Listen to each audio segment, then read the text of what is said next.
মাধ্যমিক পর্যায় থেকে শিখতে হবে তৃতীয় ভাষা, ফলে সহজ হবে কর্মসংস্থান। ডক্টর জুবাইদা রহমান বলেছেন, শুরু থেকেই শিক্ষার্থীদের দক্ষ করতে মাধ্যমিক কারিকুলামে যুক্ত করা হবে কারিগরি শিক্ষাও। করাইল সাততলা বস্তি আর ভাষান্তিকের সুবিধাবঞ্চিত শিশুদের সঙ্গে ইফতারে যোগ দিয়ে তিনি এসব কথা বলেছেন। শফিকুল হকের প্রতিবেদন। ডেন্টিস্টের পরামর্শ নাও নতুন কোলগেট অ্যাক্টিভ সল্ট। কোনো অভিজাত হল নয়, ইফতারের আগ মুহূর্তে শহরের প্রান্তিক মানুষদের সাথে প্রধানমন্ত্রীর সহধর্মিণী ডক্টর জুবাইদা রহমান। শুধু আনুষ্ঠানিকতা নয়, একই কাতারে বসে একই খাবার ভাগ করে নেয়ার মধ্য দিয়েই শুরু হয় এই ভিন্নধর্মী ইফতার আয়োজন।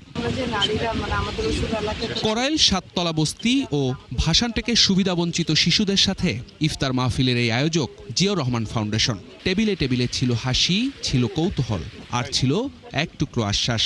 আমাদের সরকার সংকল্পবদ্ধ, নারীদেরকে পরিবার ও সামাজিক উন্নয়নের কেন্দ্রে রাখা হবে। স্বাস্থ্য, গ্রামীণ উন্নয়ন, কর্মসংস্থান। নির্বাচনে বিএনপি যে প্রতিশ্রুতি দিয়েছে তা শুধু কথার কথা নয়, এবার তার প্রয়োগ শুরু হবে বলে জানান প্রধানমন্ত্রীর সহধর্মিণী।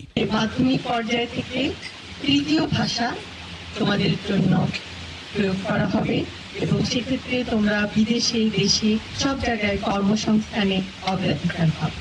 এর পাশাপাশি কারিগরি শিক্ষাও মাধ্যমিক পর্যায় থেকে তোমাদের কারিকুলামে যোগ করা হবে। তোমাদের কর্মসংস্থানে সেটা বিরাট ভূমিকা পালন করবে। প্রতি 15 দিন পর পর এই বস্তিগুলোতে ফ্রি মেডিকেল ক্যাম্পের কথাও জানিয়েছেন ডক্টর জুবাইদা রহমান। শফিকুল হক, ৭১, ঢাকা।